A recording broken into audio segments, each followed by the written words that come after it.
చేర్చిన బలమైన దేవా, వెలుపల చేర్చిన బలమైన దేవా, యెహోవా నా బలమా, యథార్థమైనది నీ మార్గం, పరిపూర్ణమైనది నీ మార్గం, యెహోవా. హల్లెలూయా. మంచిదండి. లూకాసు వార్త 16వ అధ్యాయం. లూకాసు వార్త 16వ అధ్యాయము 14-15 వచనాల్ని మనము చదువుకుందాం. అక్కడ రాయబడినటువంటి కొన్ని శ్రేష్టమైనటువంటి మాటలు మనం చూద్దామండి. విని ఆయనను అపహసించుచుండగా ఆయన, మీరు మనుషుల ఎదుట నీతిమంతులని అనిపించుకొనువారు గాని దేవుడు మీ హృదయములను ఎరుగును, మనుష్యులలో ఘనముగా ఎంచబడినది దేవుని దృష్టికి. చాలు పుల్లరా, లేఖనాలు గనక మనము పరిశీలన చేయగలిగినట్లయితే, మీరు మనుషుల ఎదుట నీతిమంతులని అనిపించుకునేటటువంటి వారిగా ఉన్నారు, కానీ దేవుడు మీ హృదయములను ఎరుగును అంటున్నాడు. మన ప్రయాస అంతయు కూడా మనుషుల ఎదుట ఒకవేళ నీతిమంతులుగా కనిపించుకోవాలని చూస్తూ ఉంటున్నప్పటికీ కూడా తండ్రి అయినటువంటి దేవుడు మాత్రము మన హృదయాల్ని ఎరిగి ఉన్నాడు. మనము నీతిమంతులుగా ఉన్నామో లేదో, లేకపోతే అనీతిమంతులుగా ఉన్నామో అని స్పష్టముగా తండ్రి అయినటువంటి దేవుడు ఎరిగి ఉన్నటువంటి దేవుడు. కానీ మనుషుల యొక్క ఆలోచన అంతా కూడా ఎలాగుంటిపోతుందంటే పుల్లరా, ఆయన అంటున్నటువంటి మాట, మనుషులకు నీతిమంతులుగా కనబడాలనేటటువంటి ఆశ ఉండిద్దంట. ఎలాగైనా ఆ జన సమూహము ముందు, ఆ గుంపు ముందు నేను నీతిమంతులుగా కనబడాలి అనేటటువంటి ఆలోచన మనుషులు చేస్తూ ఉంటారంట. కానీ ఆయనకు మాత్రం క్లియర్గా మన హృదయము తెలుసు. ఇంకా అంటున్నటువంటి మాట కింద, మనుషులలో ఘనముగా ఎంచబడినది, మనుషులలో ఘనముగా ఎంచబడినది దేవుని దృష్టికి అసహ్యము.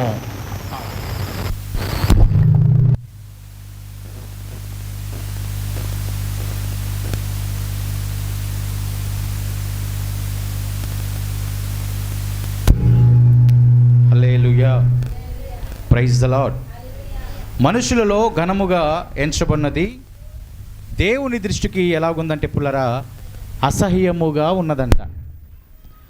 మనుషులకు ఏదైతే ఘనముగా, వారి కంటికి ఏదైతే ఇంపుగా కనబడుతూ ఉంటుందో, వారి కంటికి ఏదైతే మంచిగా కనబడుతూ ఉంటుందో, అది మాత్రము పుల్లరా దేవుని దృష్టికి ఎలాగుందంట, అసహ్యముగా ఉన్నది. అంటే చూడండి, మానవులు నేటి దినాన అనేక విధాలైనటువంటి తలంపులతో ఉంటూ ఉన్నారు. అనేక విధాలైనటువంటి ఆలోచనలతో మనుషులందరూ కూడా ఉంటూ ఉన్నారు. మనుషులు అనుకుంటారు అవేమీ కూడా దేవునికి తెలియవు అని.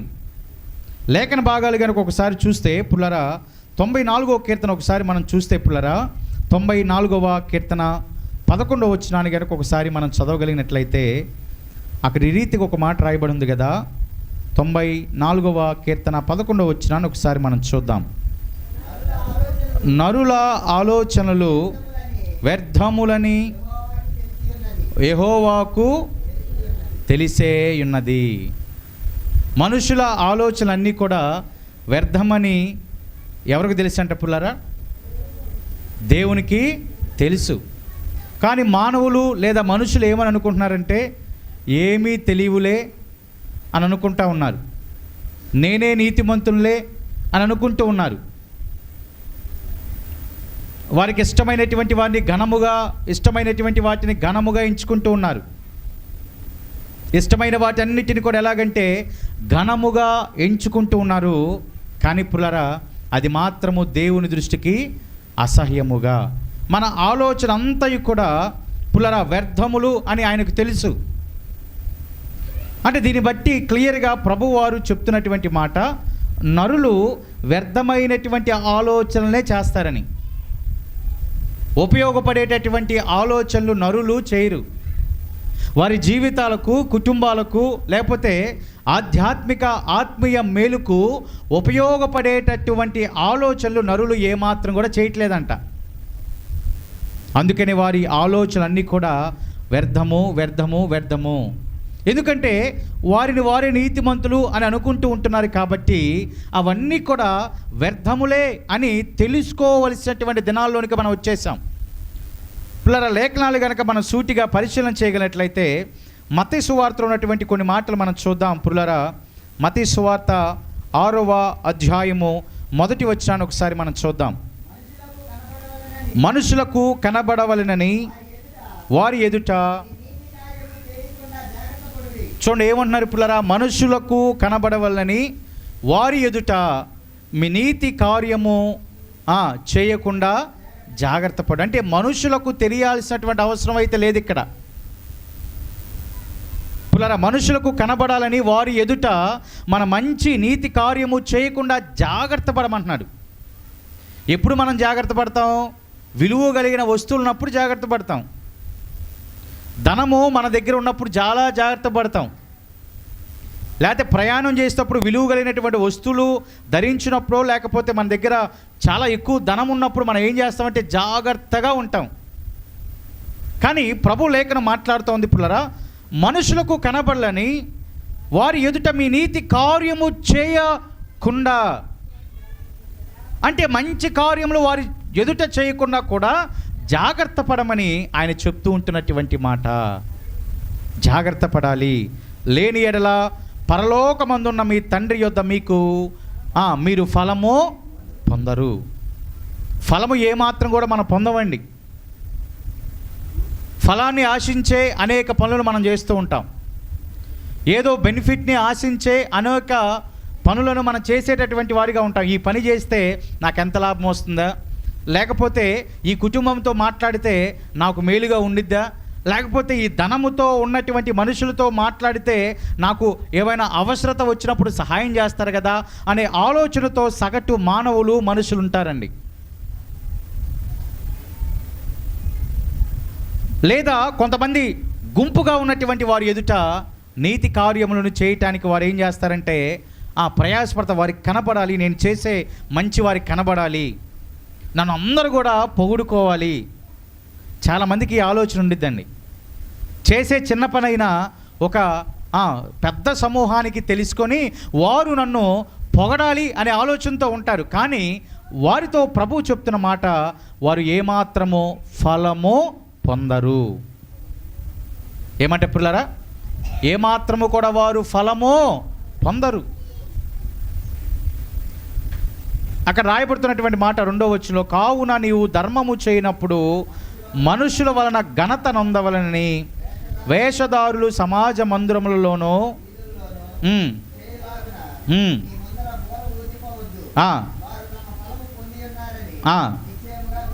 ధర్మము చేయనప్పుడు కూడా మనుషుల వలన ఘనత నొందవలనని చేయొద్దంటున్నాడు.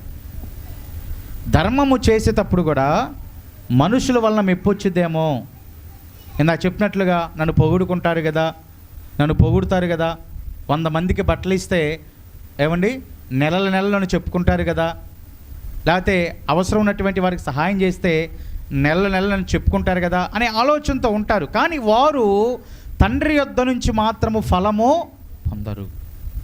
అక్కడ క్లియర్గా రాయబడుతున్నటువంటి మాట చునిపులరా, వేషధారులు సమాజ మందిరములలోనూ వీధులలోనూ చేయులాగున నీ ముందర బోర ఊదింపవద్దు. వేషధారులు అలా చేస్తారంట. వేషధారులు ఏం చేస్తారు? చెప్పించుకుంటారంట. మనం ఏం వేషధారులం కాదు కదా. ఆమేన్, దేవునికి స్తోత్రం కలుగును గాక. మనం ఆయన దయ పొందినటువంటి వారిమి కదా పిల్లరా.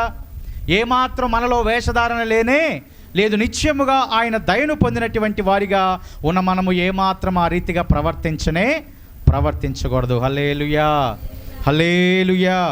దయగల వారిపై దయ చూపించును, కఠినుల ఎడల వికటము చూపును. దయగల వారిపై దయ చూపించును, కఠినుల ఎడల వికటము చూపును. గర్విష్ఠుల యొక్క గర్వము ననచును, గర్విష్ఠుల యొక్క గర్వము ననచును. సర్వము నెరిగిన సర్వాధికారి, సర్వము నెరిగిన సర్వాధికారి యెహోవా నా బలమా, యథార్థమైనది నీ మార్గం. అందరూ కలిసి పాడదాం. యెహోవా హల్లెలూయా. కాబట్టి మనం ఏమాత్రం వేషధారులమో కాము. ఆయన నమ్ముకున్నటువంటి బిడ్డలము, ఆయన దయనొందినటువంటి బిడ్డలం కాబట్టి ఏమాత్రం మనుషులకు కనబడాలని, మెప్పు పొందాలని ఏ పనులను కూడా మనము చేయకూడదు. మరొకమారు మూలవాక్యానికి కనుక మనం వస్తే పుల్లరా, మూలవాక్యానికి మరొకసారి వద్దాం. లూకాసు సువార్త 16వ అధ్యాయం 15వ వచనం రాయబడుతున్నటువంటి మాట, నీతిమంతులు అనిపించుకుని వారు కానీ దేవుడు మీ హృదయములను ఎరుగును. దేవునికి మన హృదయం ఏంటో స్పష్టముగా తెలుసు. కానీ మన ఆలోచన ఏంటి? నీతిమంతులుగా అనిపించుకోవాలి. అది పుల్లరా యేసుక్రీస్తు ప్రభువారి యొక్క యవ్వన రక్తము ద్వారా కడగబడితే మాత్రమే అనిపించుకుంటాం. కానీ సహాయం చేసినంత మాత్రం ఏమాత్రం కూడా మనం నీతిమంతులుగా అనిపించుకోలేం. ఆయన యవ్వన రక్తము ద్వారా పవిత్రీకరించబడాలి, యవ్వన రక్తము ద్వారా శుద్ధి నొందాలి, యవ్వన రక్తముతో ప్రోక్షించబడి శరీరంలో ఉన్న ప్రతి మాలిన్యము పోతేనే కానీ మనం నీతిమంతులుగా అనిపించుకుంటాం. లేదు వేషధారుల వలె అనేక మందికి లేదా కొంతమందికి కనబడాలని కొన్ని పనులను గనక చేస్తే మనం నీతిమంతులుగా అనిపించుకోము. బైబిల్ మాట్లాడుతూ ఉంది, వారు ఎవరంటే వేషధారులు. ఎవరండి వారు? వేషధారులు. అక్కడ మనుషులలో ఘనముగా ఎంచబడేది మాత్రము దేవుని దృష్టికి ఎలాగుందంట?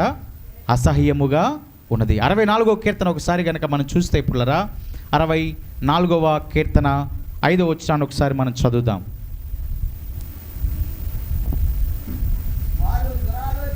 వారు దురాలోచన, చూడండి పిల్లరా ఏమని రాయబడుతుందంటే, వారు చదవండి. దురాలోచన దృఢపరుచుకుందురు, చాటుగా ఉరుల నొడ్డుటకు యోచించుకొనుచు. చాలు పిల్లరా, దురాలోచనను దృఢపరుచుకుంటారట కొంతమంది. వారు అనగా ఎవరు? వేషధారులు అనుకోండి,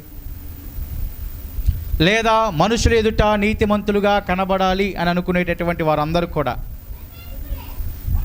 ఏంటంటే పుల్లరా, దురాలోచనే దృఢపరుచుకుంటారంట. అంటే స్ట్రాంగ్గా డిసైడ్ అయిపోతారు. అంటే ఏమని? నా వలన ఎదుటి వారికి ఏదో ఒక అపాయమో కలగజేయాలని. మనుషుల్లో కూడా చాలామంది ఉన్నారండి అలాగా. అంటే ప్లాన్స్ చేస్తూ ఉంటారు వాళ్ళు. ఎందుకంటే దేవుని దృష్టిలో వారు ఎలాగుండాలంటే అసహ్యులుగా ఉన్నారు, అబద్ధికులుగా ఉన్నారు, వేషధారులుగా ఉన్నారు, దేవుని శక్తి ఏందో తెలియదు. కాబట్టి వారందరూ కూడా ఏం చేస్తారంటే పిల్లల దురాలోచనని దృఢంగా చేసుకుంటారు.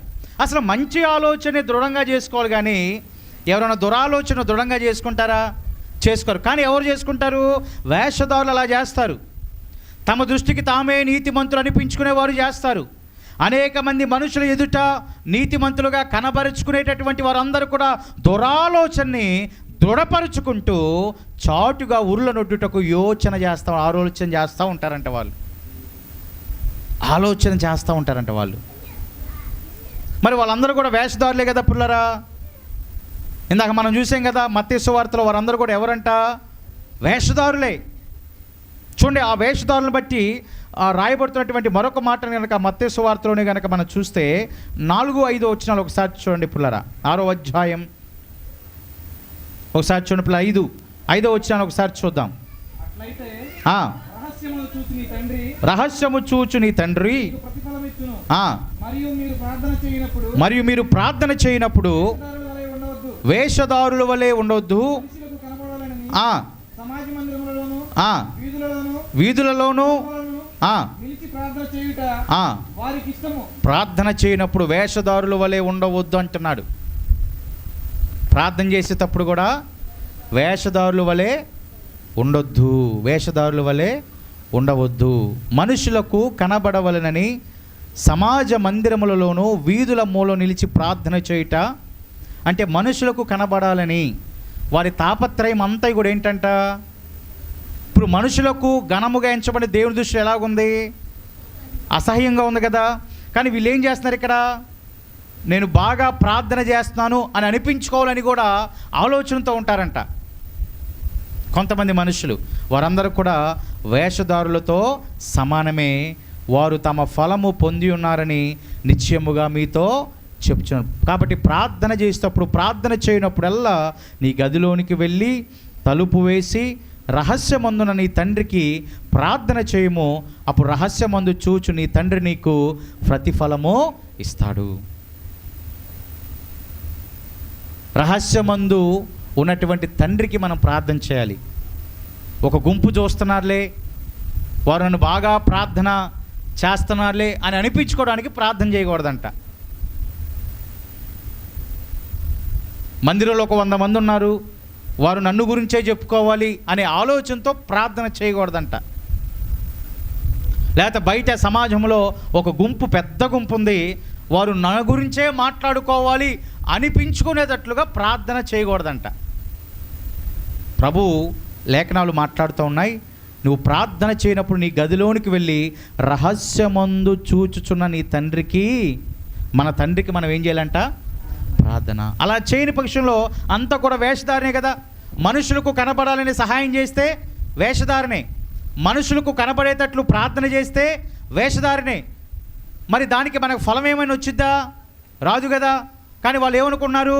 నేను వాళ్ళ దృష్టిలో నీతిమంతులుగా అని అనిపించుకోవాలనుకుంటారు, కానీ అది దేవుని దృష్టిలో ఏమాత్రమో ఘనత కానే కాదు.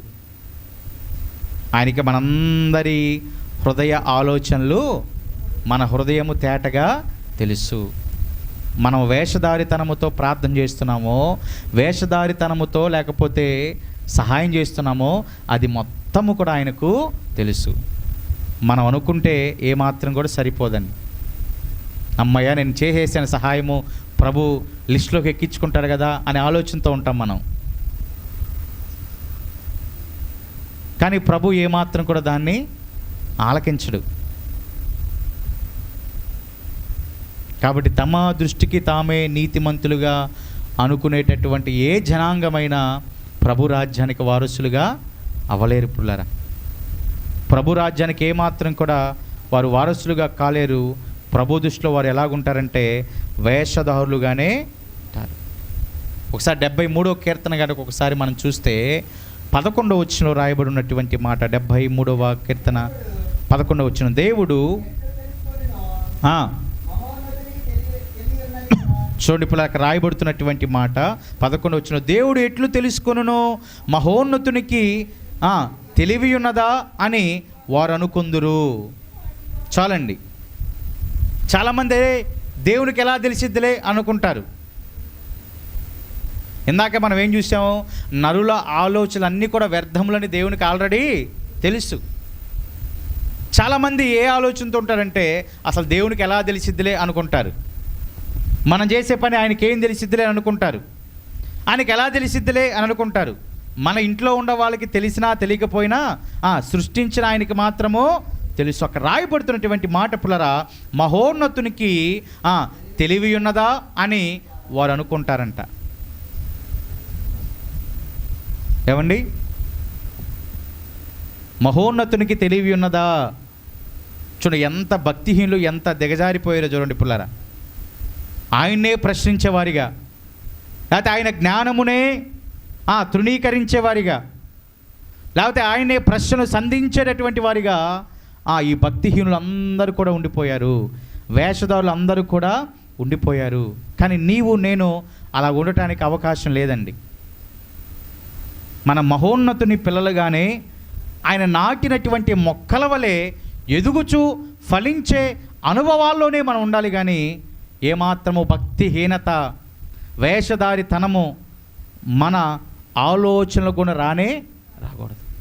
అది సహాయం చేసేటప్పుడైనా, అది ప్రార్థన చేసేటప్పుడైనా, మరి ఇతరత్ర ఏ పనులను చేసేటప్పుడైనా ఆయన పిల్లలము అని అనుకొని ఆయనకు నచ్చినట్లుగా, ఆయన నామానికి ఘనత వచ్చేటట్లుగా మనము అనేక కార్యములను చేయాలి. కానీ మనల్ని మనము హెచ్చించుకుంటూ వాళ్ళందరికీ నేను మంచిగా కనబడాలని ఆలోచన చేసుకుంటూ మనుషుల సమాజపు గుంపులో నీతిమంతులుగా కనబడాలని ఆలోచన చేసుకుని మనము గనక మన పనులను, కార్యములను చేస్తే ఆయన దృష్టిలో ఎప్పటికీ భక్తిహీనుల వలె, వేషధారుల వలె మనం కనపడతాం. మనము ఘనతగా ఎంచుకున్నది ఆయన దృష్టిలో అసహ్యమని ఆ మాట మనము ప్రతిదినం జ్ఞాపకం చేసుకోవాలి.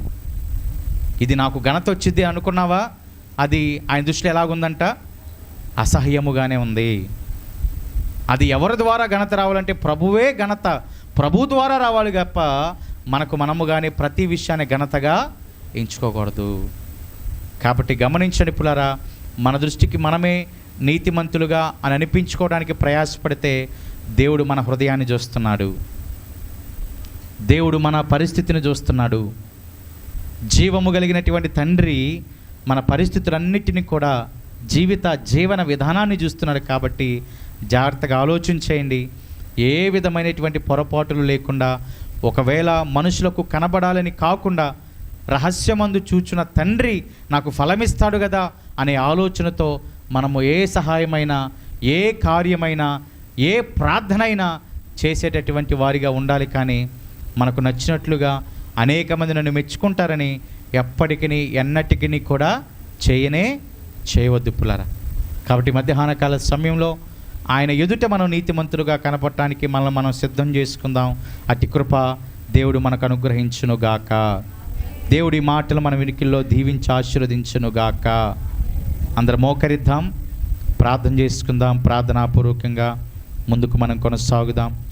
ఆయన మనతో సూటిగా మాట్లాడి ఉన్నాడు పులారా, చాలా స్పష్టంగా మాట్లాడి ఉన్నారు. మన హృదయమును ఎరిగినటువంటి దేవుడుగా ఆయన ఉన్నాడు. మన పరిస్థితులను ఎరిగినటువంటి దేవుడుగా ఆయన ఉన్నాడు. ఆయనకు మనం మొరపెట్టగలిగినట్లయితే, ఆయనకు మనము జ్ఞాపన చేయగలిగినట్లయితే మన మొరను ఆయన ఆలకించి శ్రేష్టమైన ఈవులతో మన ముందుకు నడిపించబోతున్నాడు. మనుషులు ఎదుట నీతిమంతులుగా కనబడాలని ఇప్పటివరకు నువ్వు ధర్మం చేసావా, సహాయం చేసావా, ఆ రీతిగా ప్రార్థన చేసావా? అయితే నిశ్చయంగా ప్రభువు ఏమాత్రము తన ఫలాన్ని ఇవ్వడు పురులారా. మనుషుల ఎదుట కాకుండా దేవుడి ఎదుట దేవుడే ఫలాన్ని ఇస్తాడని నమ్మి, ఆయనే ఘనత ఇస్తాడని నమ్మి, ఆయనే తన ప్రభావముతో నింపుతాడని నమ్మి సమస్త కార్యములు గనక మనం చేయగలిగినట్లయితే, సమస్త పనులను మనము చేయగలిగినట్లయితే ఆయన దీవించే దేవుడుగా, ఆశీర్వదించే దేవుడుగా, మేలులతో నింపేటటువంటి దేవుడుగా ఉన్నాడు. అందును బట్టి ఆయన నామానికి వందనాలు చెల్లిద్దాం.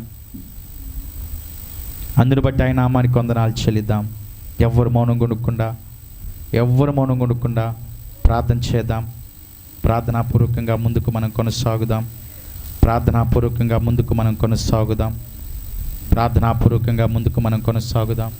ప్రార్థనాపూర్వకంగా ఎవ్వరు కూడా మౌనంగా ఉండొద్దు. మన మొరను ఆలకించే దేవుడుగా ఆయన ఉన్నాడు.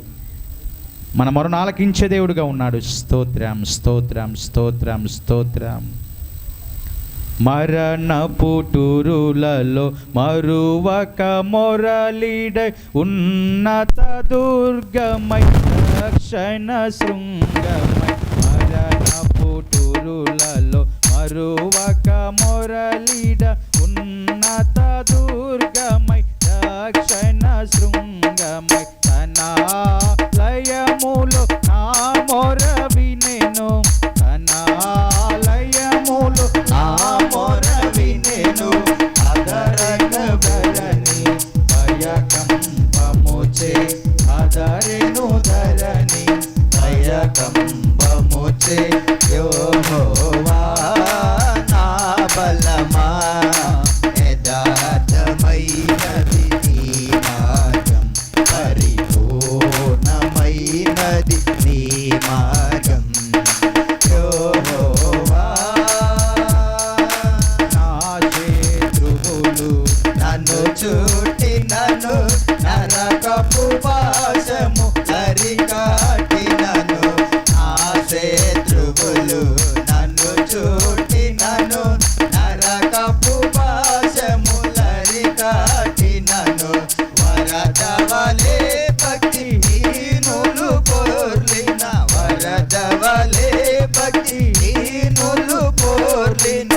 విడువక నన్ను ఎడబాయని దేవా, విడువక నన్ను ఎడబాయని దేవా, యెహోవా నా బలమా, యథార్థమైనది నీ మార్గం, పరిపూర్ణమైనది నీ మార్గం, యెహోవా. ప్రార్థన చేద్దామండి. ప్రార్థనలో ముందుకు మనం కొనసాగుదాం. ప్రార్థనాపూర్వకంగా ముందుకు మనం కొనసాగుదాం. మన మొరను ఆలకించే దేవుడుగా, మన మొరకు చెవియొగ్గి క్షేమమును, ఆశీర్వాదములను, ఘనతను, మేలులనిచ్చే దేవుడుగా మన దేవుడు ఉన్నాడు. అందును బట్టి ఆయన సన్నిధిలో మనందరము విత్తబడిన వాక్యం నిమిత్తమై ప్రార్థన చేద్దాం. ప్రార్థనాపూర్వకంగా ముందుకు మనం కొనసాగుదాం. భక్తిహీనుల వలె ఉండకుండా, వేషధారుల వలె ఉండకుండా, మనుషుల దృష్టిలో నీతిమంతుల వలె ఉండకుండా, దేవుని దృష్టిలో నీతిమంతులుగా ఉన్నట్లుగా, దేవుని దృష్టిలో భక్తి కలిగిన వారిగా కనబడినట్లుగా, దేవుని దృష్టిలో నీతివంతమైనటువంటి పిల్లల వలె కనబడినట్లుగా మనం సరి చేసుకుంటూ ప్రార్థన చేద్దాం. ప్రార్థనలో ముందుకు మనం కొనసాగుదాం. విత్తబడిన వాక్యాన్ని బట్టి ప్రార్థన చేద్దాం. ప్రార్థనాపూర్వకంగా ముందుకు మనం కొనసాగుదామండి. ప్రార్థనాపూర్వకంగా ముందుకు మనం కొనసాగుదాం. ఎవరు కూడా మౌనంగా ఉండొద్దు. ప్రార్థనలో ముందుకు కొనసాగుదాం. ప్రార్థనాపూర్వకంగా ముందుకు మనం కొనసాగుదాం. ఎవరు మౌనంగా ఉండొద్దు పిల్లరా. ప్రార్థనలో ముందుకు కొనసాగుదాం. మీలో ప్రేరేపించమని ఒకరు ప్రార్థించాలని ప్రభు నామమున మీకు తెలియపరుస్తూ ఉన్నాను.